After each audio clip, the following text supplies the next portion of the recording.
Okay, guys, so I figured I'd do my riding pet peeves tag thing because I've seen a lot of people doing it, and I figured I should let you guys know what kind of pisses me off about the horse world, which there's probably more things that are on this list, but I just can't think of them right now.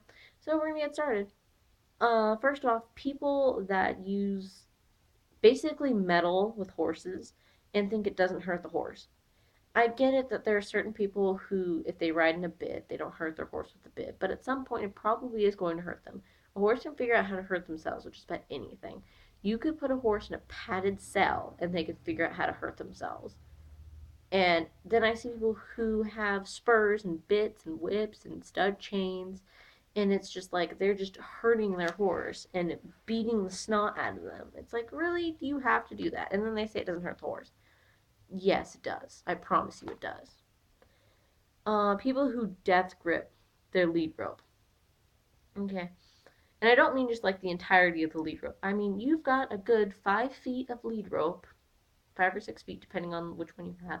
Mine happens to be 15 feet because it's a training one, and I like it long because then my horse can walk wherever she feels like, and they're not on top of me. But you feel the need to take this 5 foot lead rope and hold it not towards the end, not in the middle. No, you feel the need to grasp it right underneath their chin.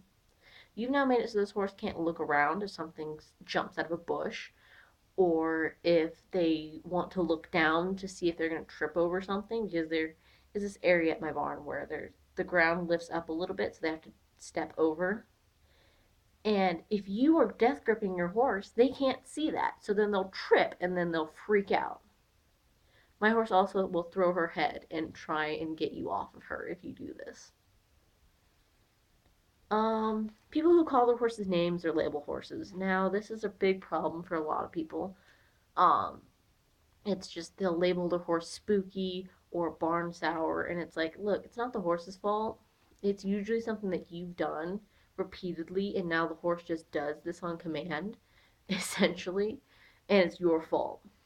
And you shouldn't say, oh, my horse is stupid because he can't pick up a hat, but your horse can. Well, no, you just haven't done enough training. You haven't taught them how to do that. And some horses won't do it. I know my Mustang won't do it, but Chief, our quarter horse, loved to pick up stuff. He would pick up buckets, he'd pick up hats, he'd pick up horseshoes that he'd pitch. He'd pick up anything. People who flaunt their winnings. Now, if I ask you, how did you do at the rodeo or the jumping competition last week? And you tell me, that's one thing. But for you to go running around the barn screaming, I got first place, I got first place, woohoo, look at me. No, you're annoying. Go away. Just take your ribbon and shove it. I'm not even going to finish that sentence. People who ride bareback without a pad for a long period of time. Now, this is fine if you're going to just get on your horse for a couple of minutes and ride them without a pad bareback, but that's fine. But if you're gonna go for like, I've seen people do this. They've gone for a long trail ride bareback, and they wonder why their horse's back is sore the next day. It's because you, with your bony freaking butt, sat on your horse for an hour on a trail ride. Just it hurts them a lot, and it hurts you a lot. There's a reason why we use saddles. People who don't groom their horses before they ride. This really pisses me off because it's like if I were to make you go run a marathon, then I made it so that you had to take your shirt off. If you're a girl, obviously you could keep your sports bra on or whatever. And then I strap a backpack as tightly as I can to your skin and then tell you to go run another marathon. It's gonna chafe and it's gonna hurt. That's just like making a horse who has dirt and gunk all over them, putting a saddle on them, and then wondering why they have rub marks or they're irritated. People who put their horses away wet. My computer died. It made a weird noise. I don't know if you heard that. You probably didn't. But when people put their horses away wet, it really makes me mad because, again, going back to if I made you run a marathon and then told you couldn't shower, you'd be pretty pissed off too. And it's like if you want to just brush your horse down, rough up their fur a little bit, make so that they can breathe, so that their fur can dry out. You don't have to bathe them, especially in the wintertime. And then I see people shave their horse in the wintertime. It's like, do you realize how cold you've just made that horse? That'd be like me telling you that you're not allowed to have a jacket the entire winter. You're supposed to wear short sleeves. No, that would be freaking cold, and you'd probably die of hypothermia, depending on where you're at. People who scrutiny about helmets. Now, if you guys don't know, I don't really like helmets. I don't think that they're something that you have to have, but some people do think that.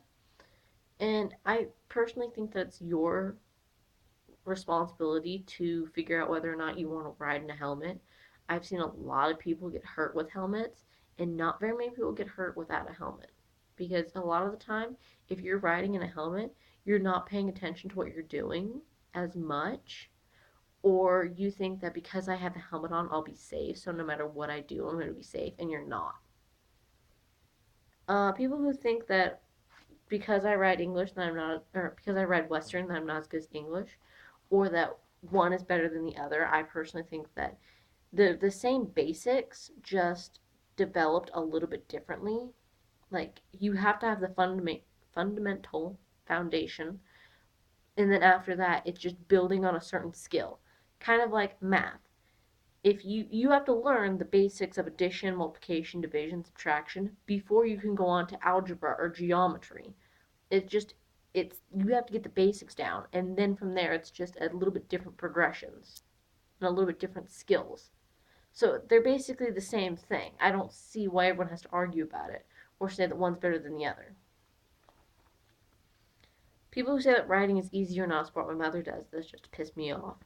And it's like, if you think this, you obviously have never, one, ever been on a horse, or two, have ever actually ridden a horse by yourself. And I don't mean just sitting on a horse. I mean, you go for a couple of hours on a long ride where you're not just walking, you're trotting, you're cantering, you're going over things, you're making your horse work, you're doing things, or you've had a long lesson.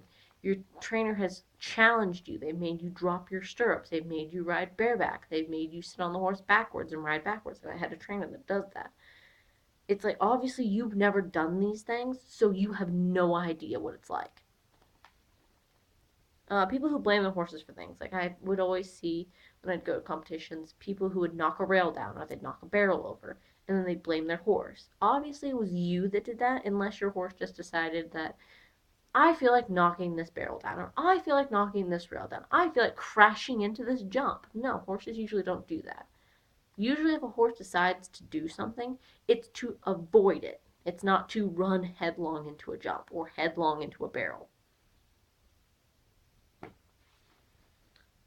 People who have a horse, but they see them like once a week or once a month.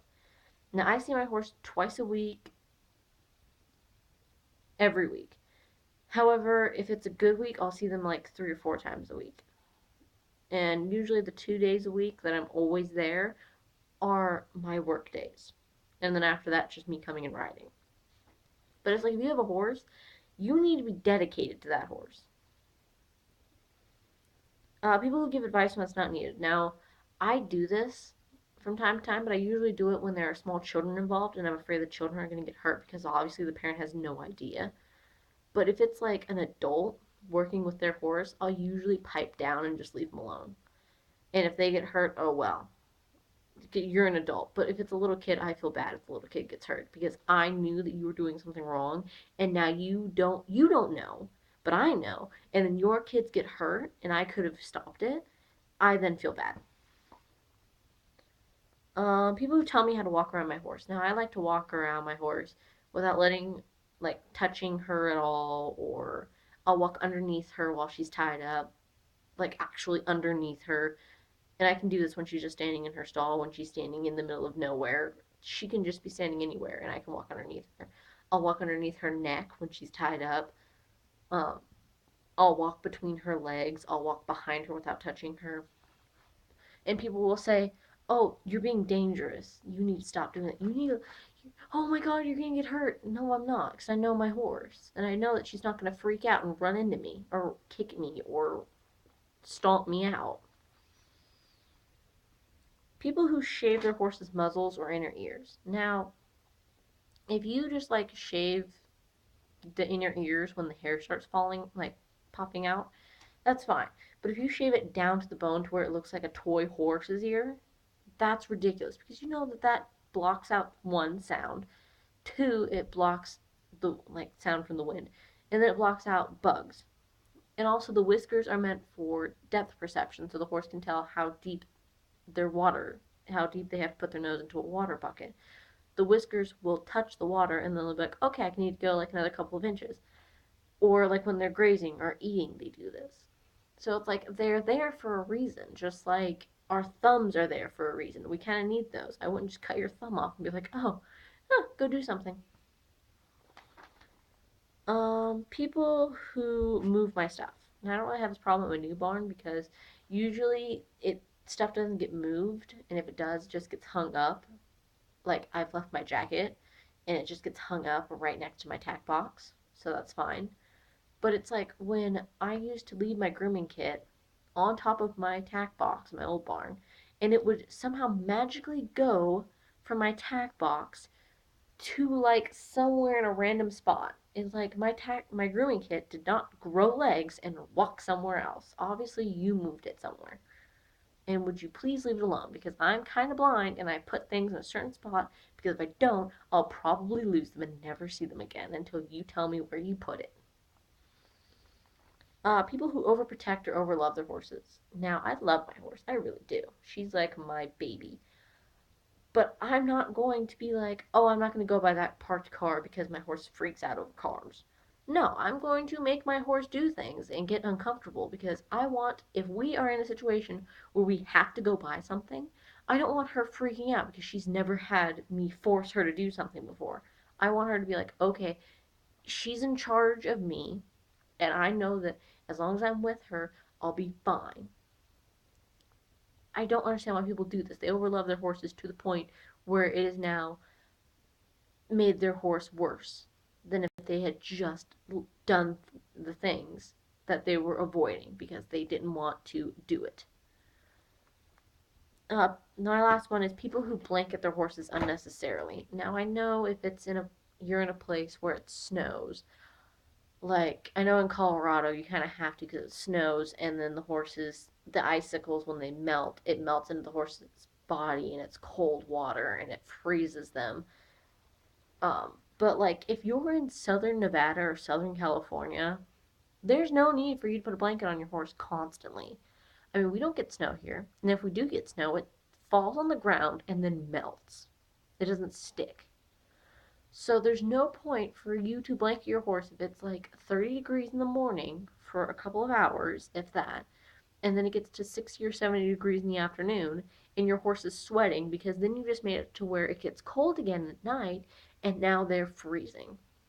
So you have just kind of undid what you were trying to prevent. It doesn't make any sense to me. So those are my pet peeves. This turned into kind of a long video. So I'm going to end it there before I start rambling.